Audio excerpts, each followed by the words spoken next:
Usa ka pagtuo, usa ka tingog, usa ka katawhan.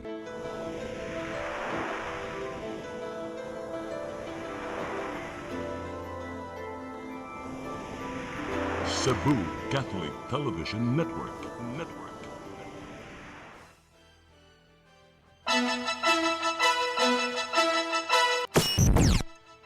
Uluhan sa mga balita sa Sayri 47. Walk with Jesus nga mao'y mubukas sa kapistahan sa Senyor Santo Niño. Himuon karong kadlaw. 5 milyones pesos ihatag sa Kapitolyo nga financial assistance sa matag lungsod nga mosalmot sa Sinulog Grand Parade. Resulta sa 2025 bar examination gipagawas. Sugboanong graduado sa USJR na top notcher. Kapin 10 kilos nga shabu na sakmit sa drug operation sa Tagbilaran, Bohol. Sugbo, Kabisayan ug Mindanao, Pilipinas ug katawhan kutos maabot atong Sibya sa tibuok kalibutan maayong hapon. Live kita karon sa CCTN Channel 47 ug kini ang tulumanon sa nag-unang kasayuran nga angay natong masayran. Sa nga ni Attorney Danica Caballes, ako si Dennis Tabar ug kini ang Sayri 47.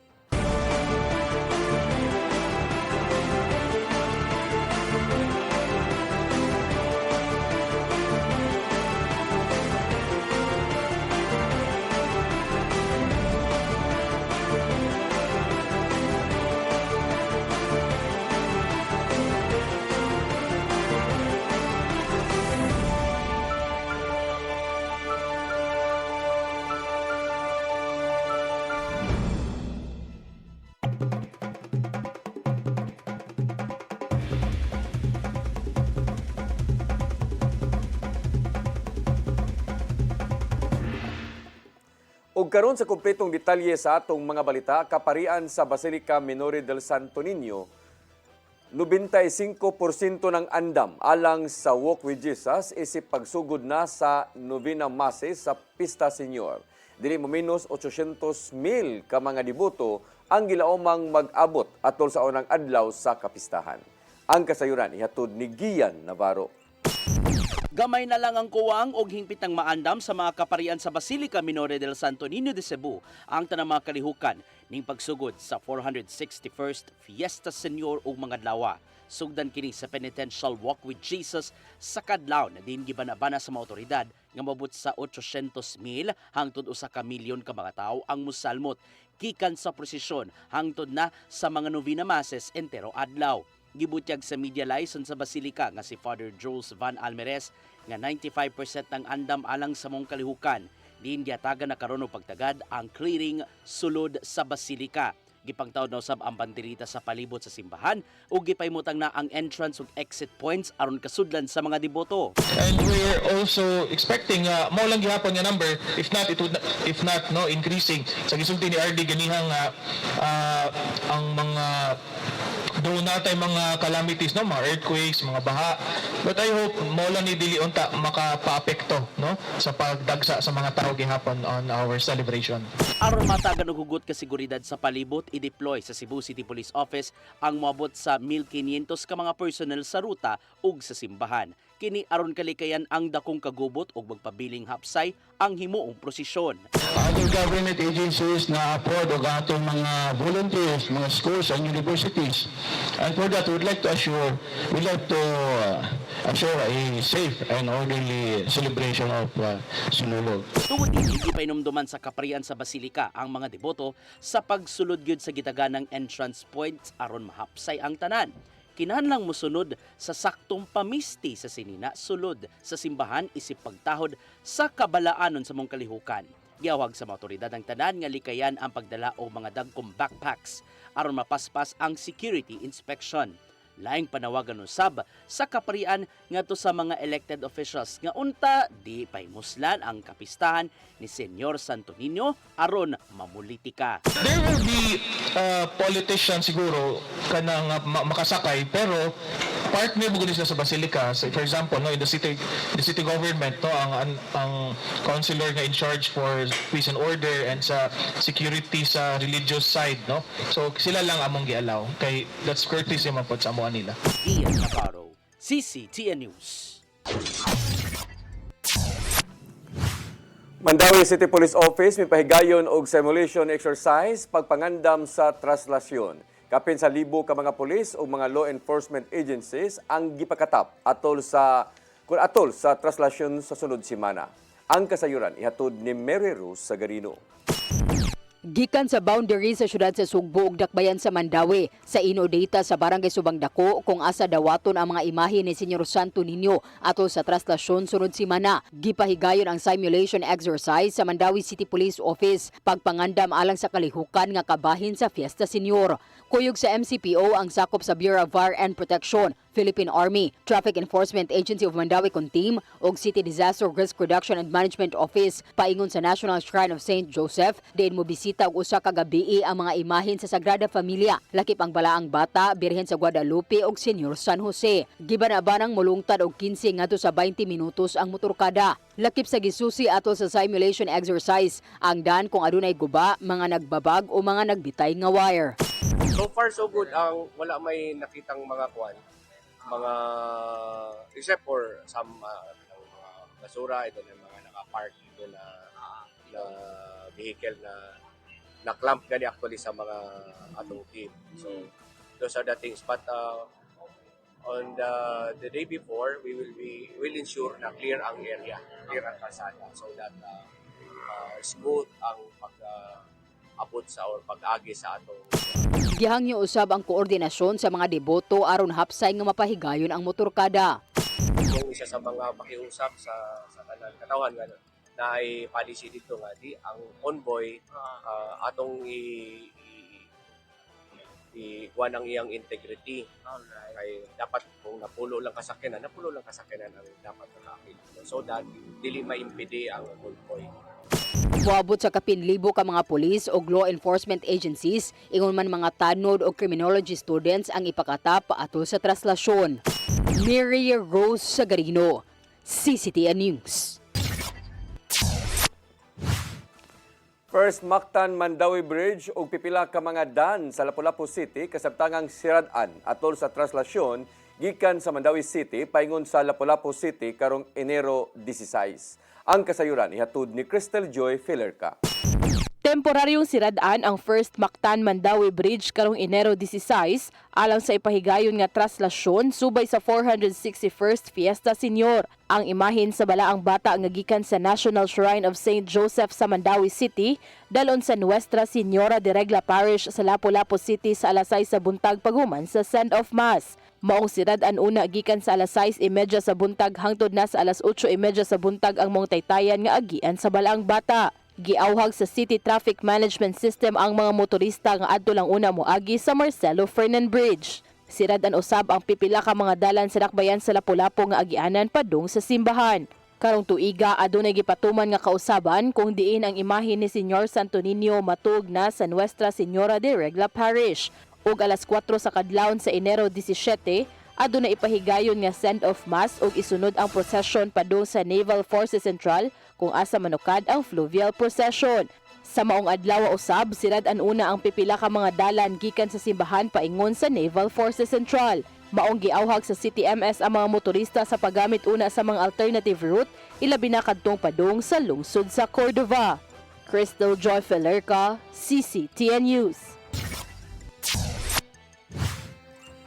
Gihangyo sa Cebu City Government ang Civil Aviation Authority nga ipatuman ang no-fly zone atol sa mga dagkong kalihukan sa sinulog 2026. Gipasabot ni Konsel Dave Tumulak ang ipababa gikan sa Sinulog Executive Committee nga gamiton lang sa PNP o AFP ang ilang mga drones aron mabantayan ang kahimtang sa gawas. Subay kini sa gipatuman nilang hugot nga seguridad tungod sa pagdagsa usab sa daghan nga mga tao ug kalikayan ang mga aksidente.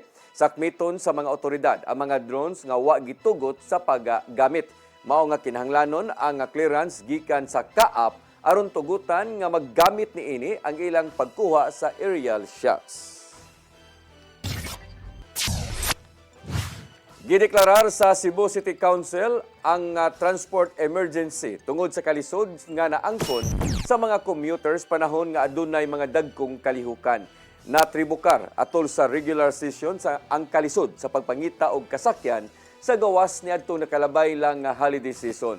Gikabalakan ni Konsehal Michelle Avila Celiona nga mausban pa kini karong nga Sinulog Festival tungod sa pagdagsa sa mga mamistahay. Hinundan nga giduso niya ang resolusyon nga makahimo og dinaliang lakang ang city government aron pagsulbad sa mao nga problema. Pipila ka mga nakitang kasulbaran mao ang pag-deploy og bus gikan sa syudad aron paghangtod na sa mga pasahero paingon sa ilang destinasyon.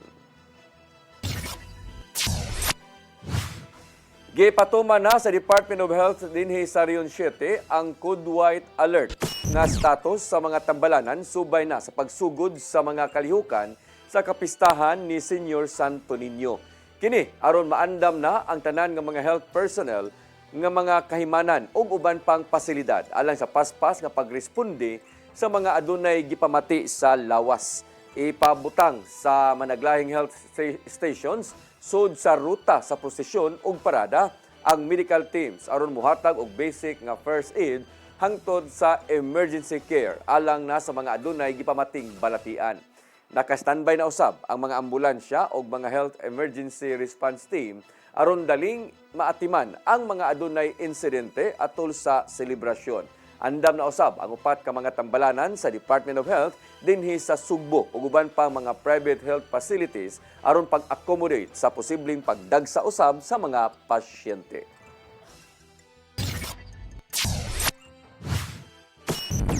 Mosunod, resulta sa 2025 bar examination gipagawas sugboanong graduado sa USGR na top-notcher. Kana og daghan pa mga balita sa pagbalik sa Sayri 47.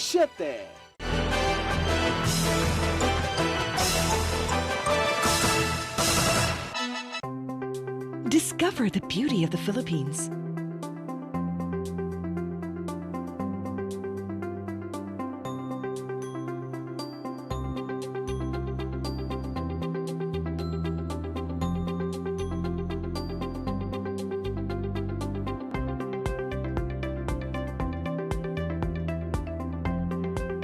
With Philippine Airlines, the country's flag carrier.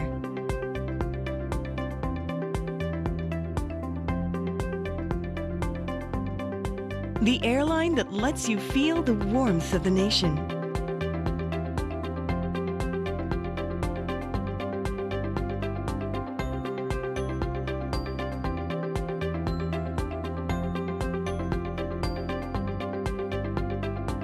Mabuhay!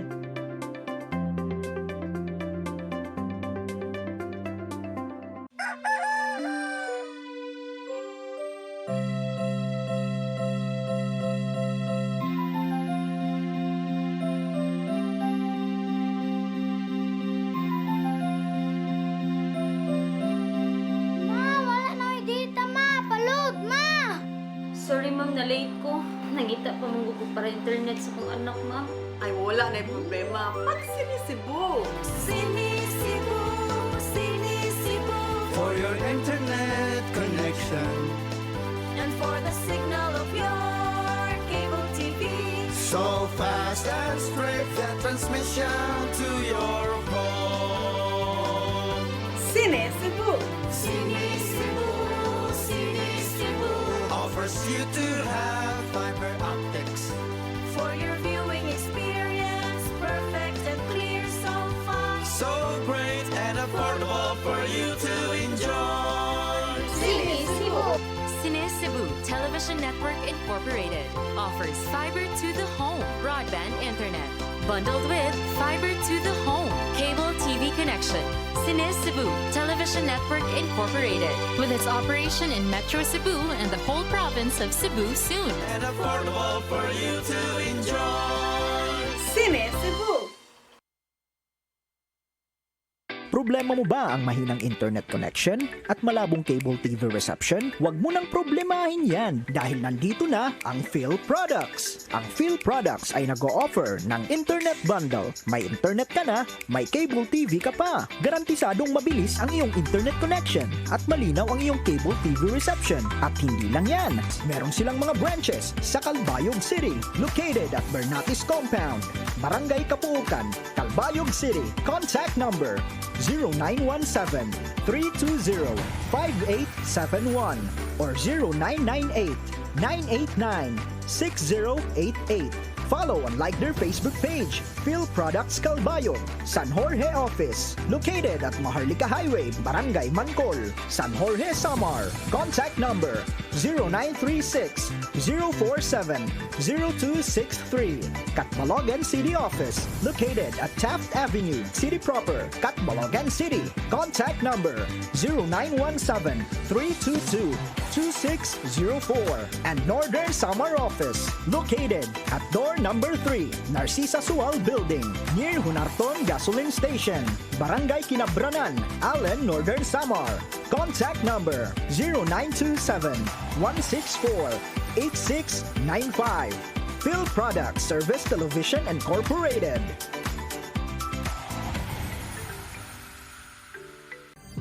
Ito ang programa kung saan magko-collaborate ang ating mga ozone na doctors para ibahagi ang kanilang kaalamang medikal. Pag nasira, syempre, wala nang function. Yun ang, doon pumapasok yung mga, ano yung action ng ozone therapy. The blood carries that oxygen. Matag episode, among ipaambit ninyo ang mga healing testimonies. Hindi na ako makapagtrabaho, hindi na ako... wala na, kaiga na lang ako. Dahil sa ozone therapy, gumaling ako. This is your path to a new start. Ozomed Wellness Clinic New Start. Napapanood every Saturday 8 to 9 a.m. Og ang replay airing matag Miyerkules, 1:00 hangtod 2:00 sa hapon. Dinhi lang sa CCTN Channel 47.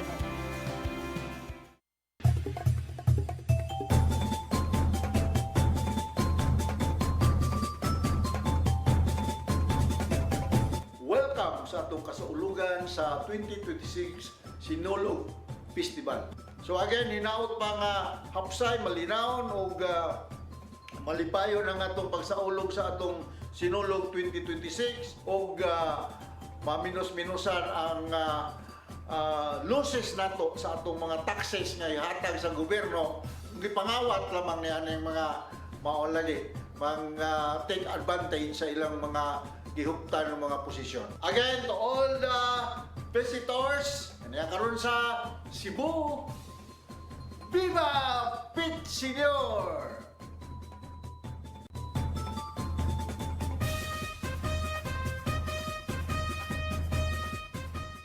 Let your appetite be just right at Sixto and Bening Meat Store. Sixto and Bening Meat Store specializes in chorizo, tocino, beef and pork tapa. Sixto and Bening Meat Store is located at stall number 4849, Unit 1, Meat Section at the Carbon Public Market, Cebu City, with telephone numbers 256-1581 and 259-6569. It's the place where you can find the best meat deal in town.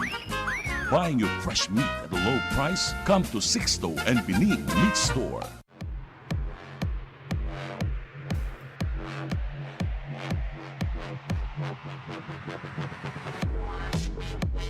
Catering services, call on Lourdes Food Products and Catering Services. They accept catering for weddings, birthdays, anniversaries, graduations, baptisms, conferences, seminars, house blessings, and other special occasions. Lourdes Food Products and Catering Services, located at 183 Katipunan Street, Tisa, Cebu City. For reservations, contact Lourdes Gomez. Telephone numbers 2626643 and 2618072 and cell phone numbers 0925-893-3888 and 0922-875-1158. Lourdes Food Products and Catering Services is willing to serve you.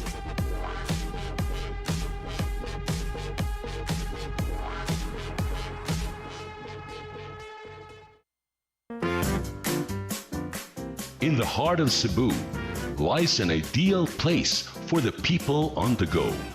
Uncle Tom's Cabin Hotel gives guests a convenience of quick and easy access to Cebu's business centers. Offers spacious rooms furnished with all the modern-day amenities. Uncle Tom's Cabin Hotel, located at NP Yap Street, Barangay Capital Site, Cebu City. For reservations, call 032-888-8667.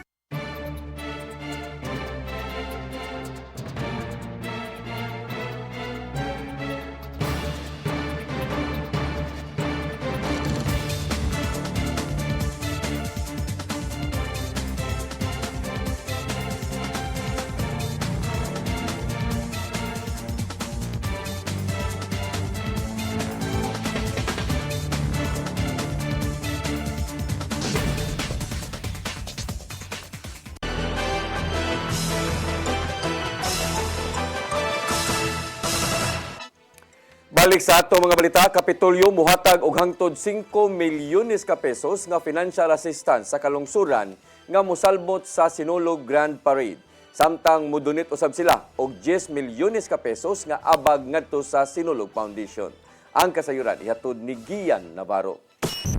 Gibutyag ni Gobernador Pamela Baricuatro nga adunay financial assistance ang Kapitolyo ngadto sa mga contingents nga nagigikan sa probinsya aron mosalmot sa Sinulog Grand Parade. Sa listahan gikan sa Sinulog Foundation Incorporated, nagagikan ang maong mga contingents sa unom ka mga component cities ug 5 ka mga municipalities sa Sugbo. Ang matag component city adunay tag 3 million pesos nga tabang gikan sa Kapitolyo, samtang 5 million pesos usab alang sa mga contingents gikan sa mga kalungsuran. Gawas kini sa 1.5 billion pesos nga subsidy nihatag gikan sa Cebu City Government. Kaya parang fair ang labanan, kaya mas dagan magkwarta ang component cities kaysa mga municipality. So gidako na to ang municipalities, unya lower gamay ang mga component cities. Gikumpirma usab ni Baricuatro nga mohatag ang probinsya og dugang abag ngadto sa Sinulog Foundation Incorporated nga mokabat ngadto sa 10 million pesos. Samtang nagsabot silang Cebu City Mayor Nestor Archival og Baricuatro alang sa himong Barrio Fiesta sa Kapitolyo nga tambungan sa mga opisyal. Niyanyo si Mayor nga if we can just have a joint Barrio Fiesta here in the capital kay kuwang siya og space dito, so which I'm amenable and agreeable. Lapit usab sa gipangandaman sa gobernador mao ang participation sa Cebu Provincial Government alang sa Grand Parade karong Enero 18. Musayaw siya kuyog ang contingent sa Danao City Government ug subsub na ang nimong pagbansay. Sa diyang gipangutana kung unsa man ang angayang atangan, kini na lang ang nimong pagbutyag ni Baricuatro. Ana schedule for practice. Yeah. Pero watch out. Di ako musulti kay mo na ang element of surprise. Ian Navarro, CCTN News. Nakasud sa top 20 sa 2025 bar examinations ang bugtong taga Cebu nga graduado sa abogasiya gikan sa University of San Jose Recoletos. Anaa sa ikaunom nga pwesto si Joey Luloy Umpad. Human siya nakakuha og 91.25% nga rating. Samtang si Jen Roniel Ray Timula Sanchez mausab ang numero 1 sa mga nakapasar human nakakuha og score nga 92.70%. Kini mo'y tinun-an usab sa University of the Philippines, Diliman. Moabot sa 5,594 ang nakapasar sa bar examinations gikan sa kapin 11,000 ka mga tawo ang nikuha sa mao nga pasulit. Suma pa ni Bar Chairman kun Chairperson Associate Justice Ami Lazaro Javier nga 48% lang ang nakahuman kung nakahuman sa tulo ka mga adlaw nga bar exams.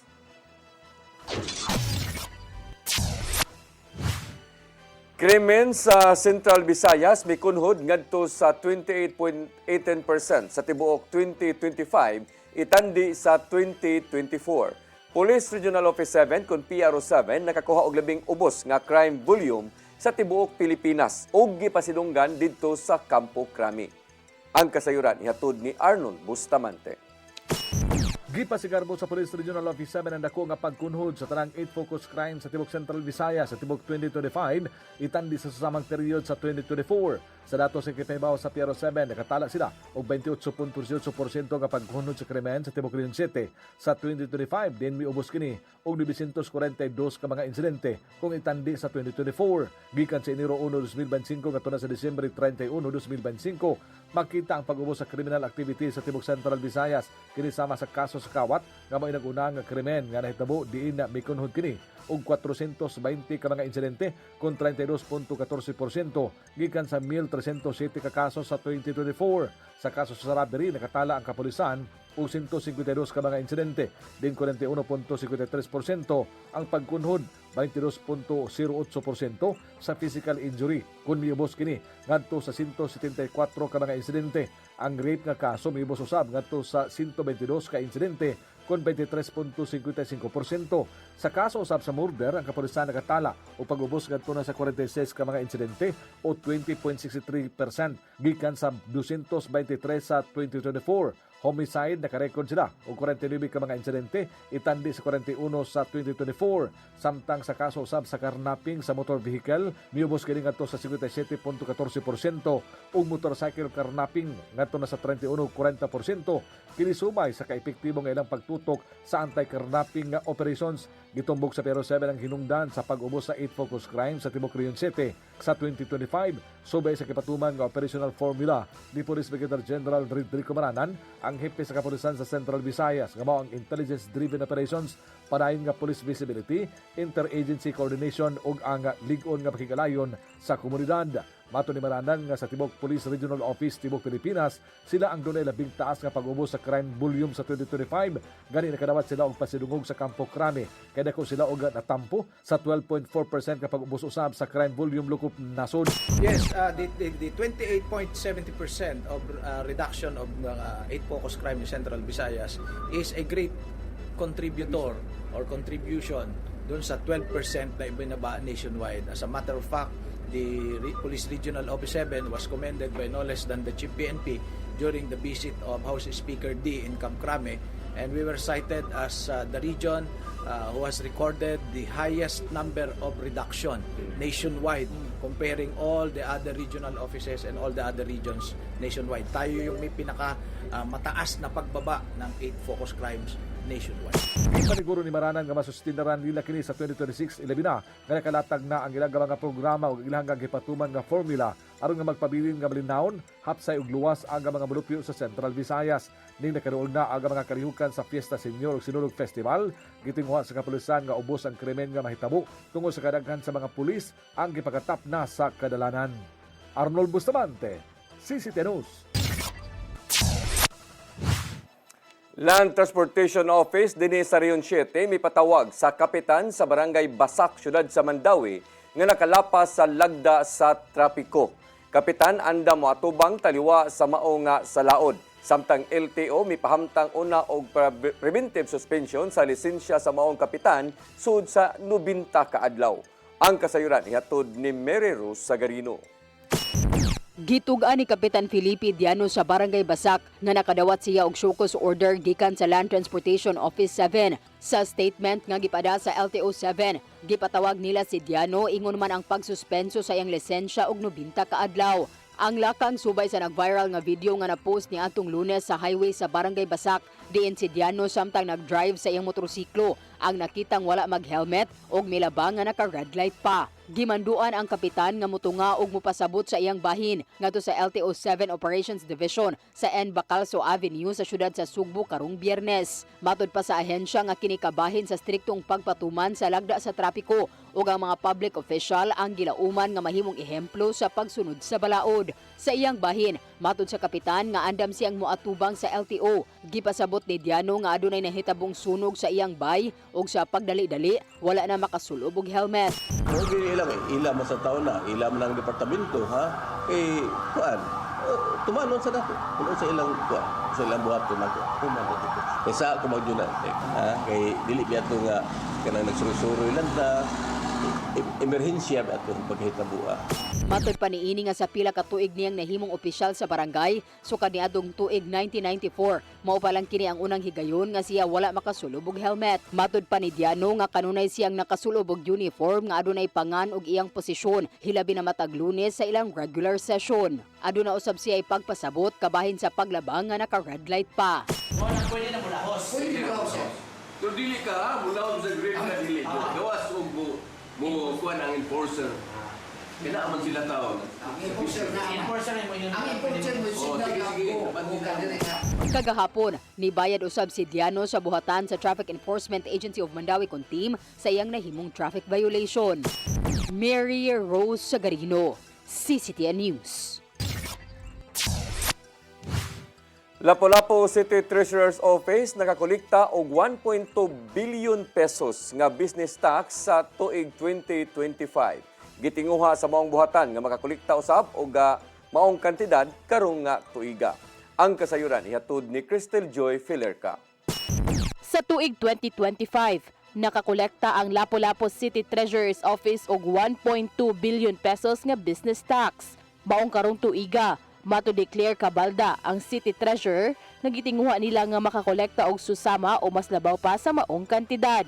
Sa ilang datos, adunay 16,000 ka mga business establishments sa Lapu-Lapu City. Last year was only at 900 among estimates, but in all fairness, at the end of the year, I just had the report yesterday for until end of the year, we were able to collect about 1.2 as well. Target big 1 point. Niadtong Lunes, Enero 5, nagsugod na ang business permit application and renewal nga gipahigayon sa Hoops Dome o gidagsa kini sa mga negosyante. Sigon pa ni Cabalda, nga alas 8 pa lang sa buntag niadtong Lunes, naka-release na sila og 300 ka priority numbers. Base sa ilang record, 700 ka mga permit application ang ilang natala ato sa unang adlaw.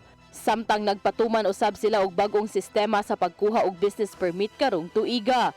Nibutyag si Cabalda nga namatikda nila sa nilabay nga tuig nga magdasok ang katawhan o galing makadawat na og text message nga pwede na nilang makuha ang ilang business permit.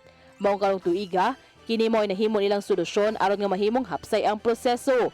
Kung diin matag step, kinahanglan nang magkuha og priority number. Sa step 1 pa lang, kaduha na magkuha og priority number. So, pag step 1 pa lang, first niyang queuing is para sa pag-submit niya sa iyahang FS o application form para ma-assess siya.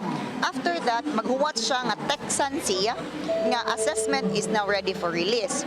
If the assessment is ready for release, mukuha siya balik o priority number for claiming para na orderly sa pagkuha sa permit kay otherwise tanan nga gitextan magdumog didto wala takabaw kinsay first come first serve.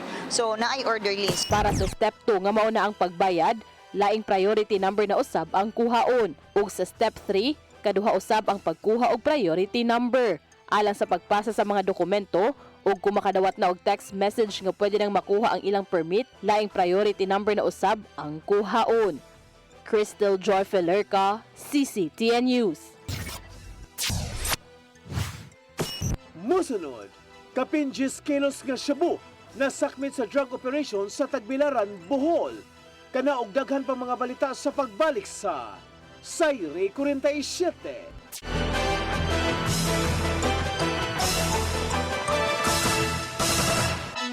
Experience the power of BOGO Cable Television Incorporated, the fastest and most accessible internet service.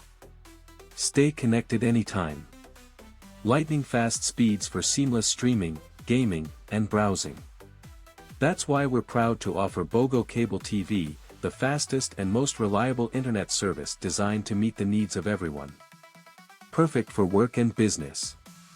Enjoy uninterrupted video calls and quick downloads and uploads. Connect multiple devices without losing speed. Gaming. Zero-log gaming with ultra-low latency. Experience every frame with high-speed connections. Entertainment. Stream your favorite shows and enjoy watching cable TV. For internet inquiries, contact us.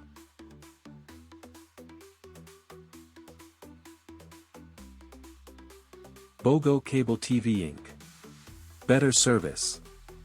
Better connectivity. Looking for the best internet deals in Negros Oriental? Phil Products Negros is here to bring you fast, reliable, and affordable internet with plans made just for you. For as low as 899 pesos per month, enjoy speeds of 50 Mbps, perfect for streaming, working, or studying from home. Need more speed? No problem. Get 100 Mbps for just 1,199 pesos. 150 Mbps for only 1,499 pesos, or our fastest plan, 400 Mbps for just 2,399 pesos per month. Plus, you can add over 100 cable TV channels to your internet plan for just an additional 100 pesos per month. That's entertainment and lightning fast internet all in one. Enjoy no installation fees and start today with a 1,000 peso customer deposit. Call us now or visit our website to sign up with the Phil Products Negros. You get internet that's affordable, reliable, and local. Phil Products Negros, bringing you closer, faster. Call us at 0917-631-5240 or visit our website www.philproductsnegros.net or our Facebook page, Phil Products Dumaguete. Subscribe now.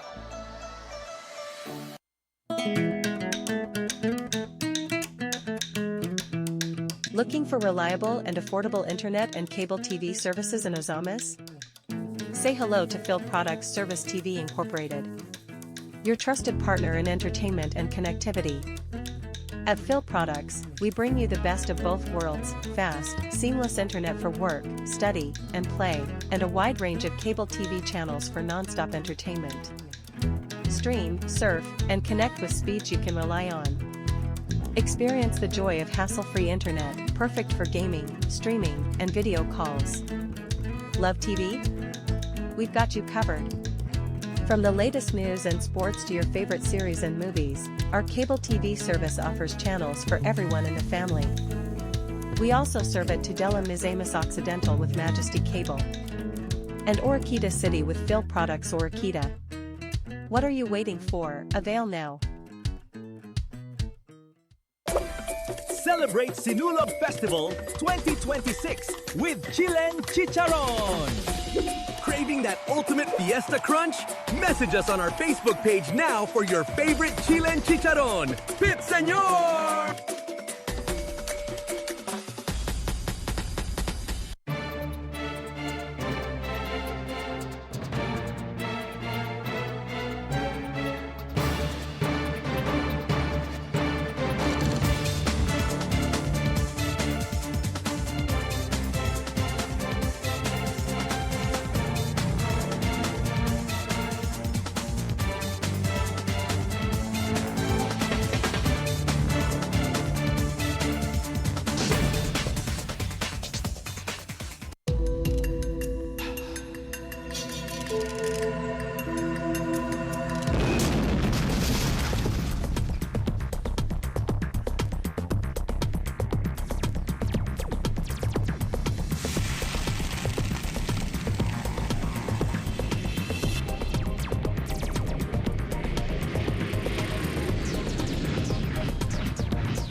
Balik sa ato mga balita, kapin sa napo ka kilong nga shabu nga mukantidad og 69.9 milyones ka pesos nasakmit sa gilusad nga anti-illegal drug operation sa Bohol Police Provincial Office didto sa Dakbayan sa Tagbilaran kagabi.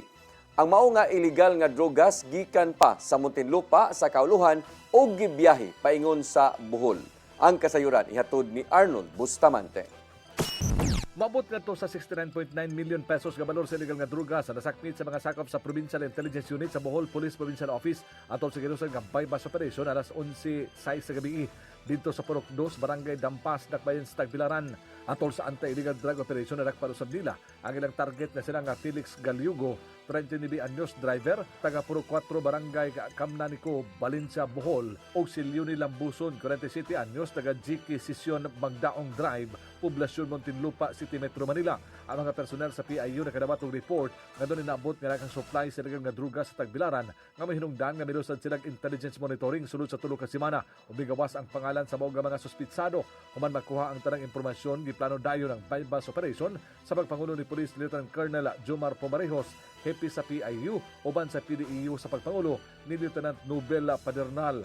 Sa pakigalayon sa Tagbilaran City Police Station, ubos sa supervision ni Police Colonel Patricio Digay Jr., ang hepe sa Bohol Police Provincial Office, atol sa bypass manampusod nga nanakpan ang duha og nasakmit ang dagkong puto sa gituang shabu nga motimbang sa kapin 10 kilos na doon standard drug price nga 69,942,080 pesos. Lakip sa nasakmit ang cellphone nga gamit sa transaksyon by bust money. Ikubag nga magisudlan sa shabu ug usa ka unit sa Isuzu MUX nga dunay plate number JAV8104. Ang duha ka suspitsado kasamtangan nagkustorya sa Bohol PNP samtang ang mga ebidensya gidusok kini sa PNP Forensic Unit sa Bohol. Gingong ang nagdala sa mga illegal nga drugas mao si Lambuson gikan matud pa sa Muntinlupa City ug gibiyahe kini paingon sa Dakbayan sa Tagbilaran samtang si Galiugo mo'y bodigero ug mausab ang moapod siya nga mga customer sa tibuok probinsya sa Bohol. Arnold Bustamante, CCT News.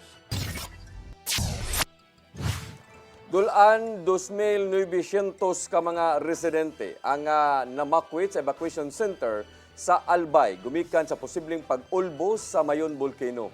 Gipaubos ang mao nga bulkan sa Alert Level 3 o gibantayan pag-ayo ang iyang nga kahimtang. Ang kasayuran ihatod ni Gian Navarro. Namakwit na sa tagsa-tagsa nila mga evacuation centers ang Dulan 2,900 ka mga tao o 729 ka mga pamilya gumikan sa posibleng pag-ulbo na karon sa Mayon Volcano dito sa probinsya sa Albay. Kini ang nimong pagbana-bana ni Albay Governor Noel Rosal gikan sa upat ka mga lungsod ug duha ka syudad. Normal pa man sa kasamtangan ng kahimtang sa palibot sa mga bulkan. Apan, dili nila ang ngayang kakumpiyansahan maong striktong gipatuman ang evacuation gikan sa 6-kilometer permanent danger zone. Ning simanahalang gisakas sa PHIVOLCS gato sa Alert Level 3 ang status sa Mayon Volcano. Ana-ana sa 131 ang rockfall events sud sa nakalabayng adlaw ug hagbay nang nagsugod ang iyang pyroclastic density currents. Maong gipahimangnuan sa PHIVOLCS ang LGU og publiko sa posibleng pagbuga og bagang abog o di ba ka pagbugwak sa iyang lava gikan sa baba sa bulkan.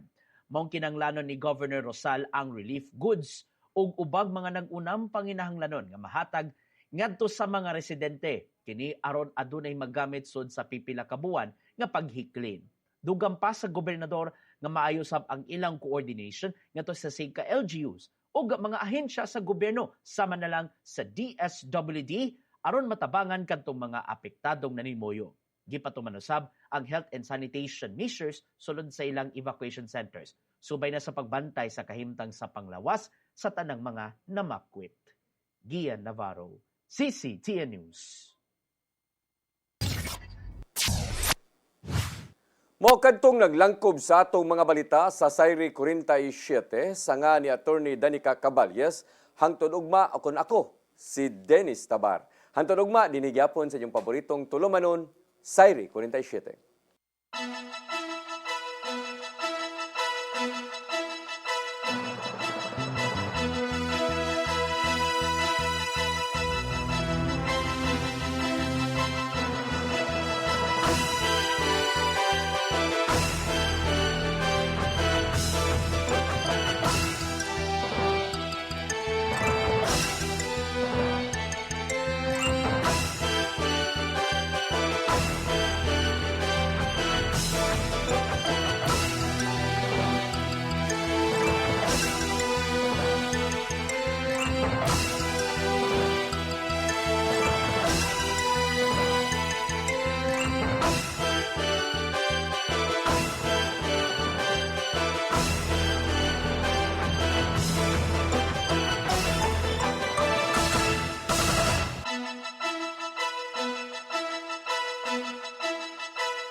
My dear Cebuanos, as we welcome the new year, I invite you to begin it not with fear or worry, but with hope and trust in God. The year ahead may bring challenges we do not see yet, but let us remember